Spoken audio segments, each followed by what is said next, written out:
चलो शिल्पा, घर चलते हैं। माँ का फ़ोन आया था कि कितनी देर में आ रहे हो। नमन, आप अकेले चले जाओ, मैं कल आ जाऊँगी। एक दिन मैं भाभी के साथ रह लेती हूँ। कल शाम को आप ऑफिस से आते समय मुझे लेते जाइएगा।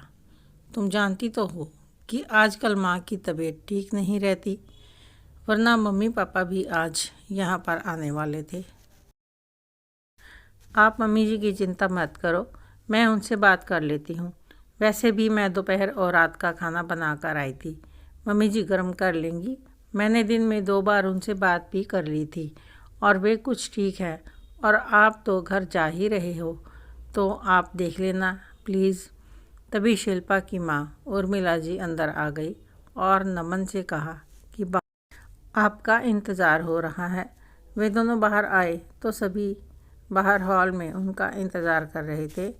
तो शिल्पा की माँ ने बेटी और दामाद को शगुन का लिफाफा दिया और शिल्पा के भाई भाभी ने एक गिफ्ट का बैग दिया जो वे दोनों सिंगापुर घूमने गए थे तो वहाँ से लेकर आए थे। तो शिल्पा ने वह बैग नमन को पकड़ाया और अपनी माँ से कहा कि मैं कल जाऊँगी माँ, मैं मम्मी जी से फ़ोन पर बात कर लूँगी।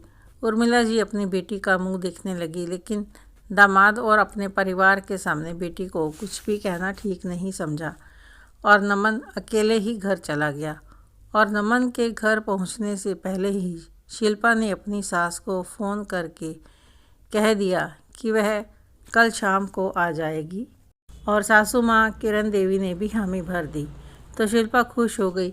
जैसे ही वह फ़ोन करके मुड़ी तो माँ उर्मिला जी पास खड़ी थी। वह अपनी बेटी से बोली, बेटा तुम्हारी सास की तबीयत ठीक नहीं थी तो आज तुम्हें घर चले जाना चाहिए था।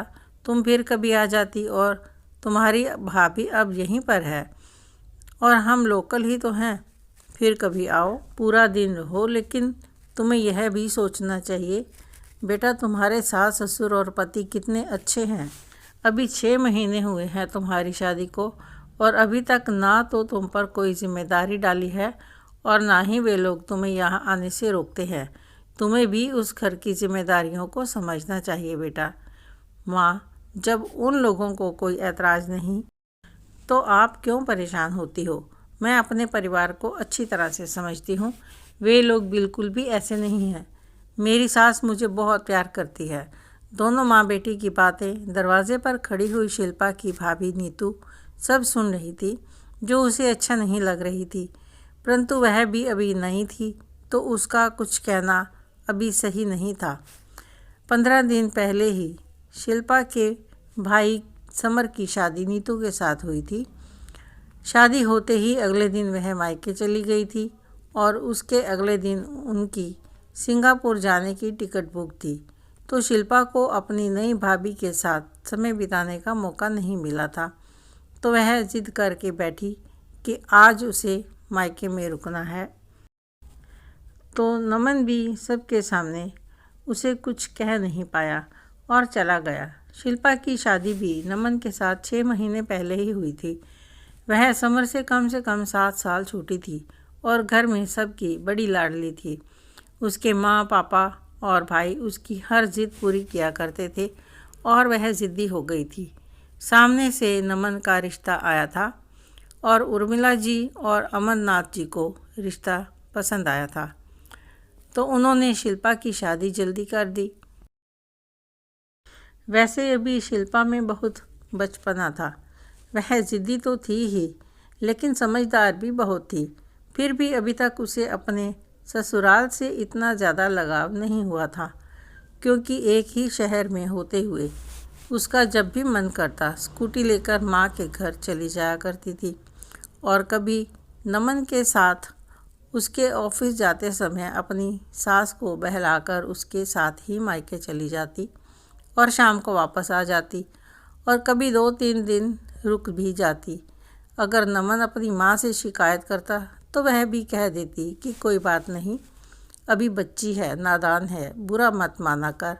अभी ऐसी भी कोई उम्र नहीं है कि अभी से जिम्मेदारियों का बोझ डाल दिया जाए।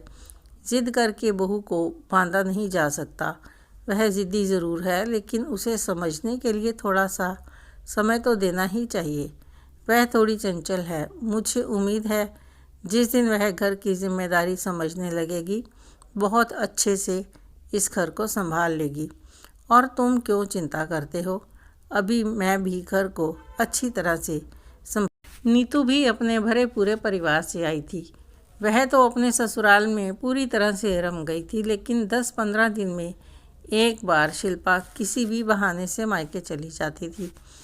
उसकी भाभी मुंह से तो कुछ नहीं कहती, लेकिन मन ही मन सोचा करती थी कि शिल्पा की सास कैसे बर्दाश्त करती होगी। वह भी जानती थी कि उसकी सास को बीपी शुगर की प्रॉब्लम है और उन्हें देखभाल की भी ज़रूरत है। उर्मिला जी तो बेटी के मायके आते ही परेशान हो जाती थी, लेकिन अपनी नई नवेली बहू के सामने उसे कुछ नहीं कहती।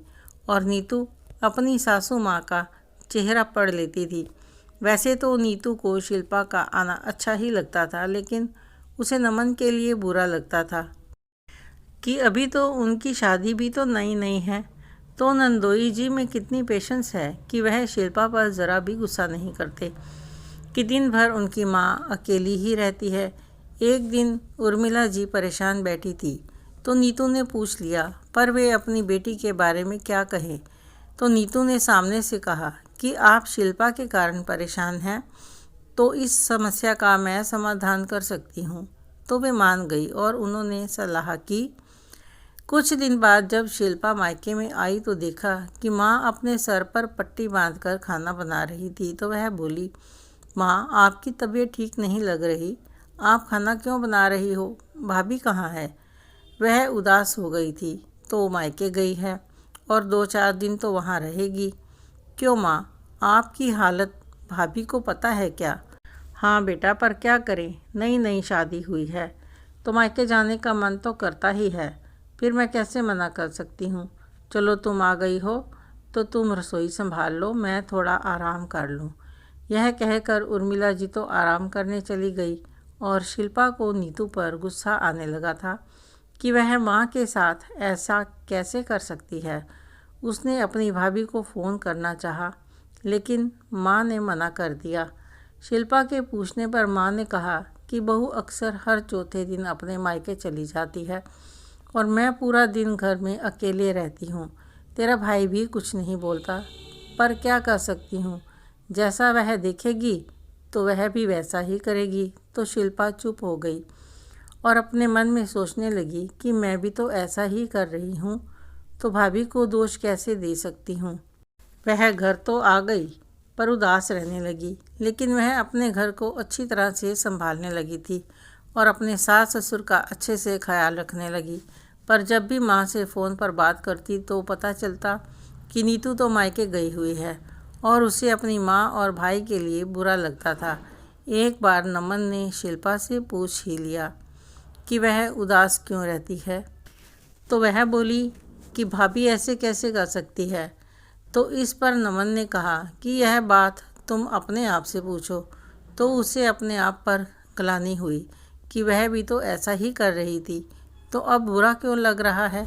जब अपनी माँ पर बात आई, अब उसने भी ठान लिया कि अब वह पूरी तरह से अपने घर को समर्पित हो जाएगी, और ऐसा हुआ भी।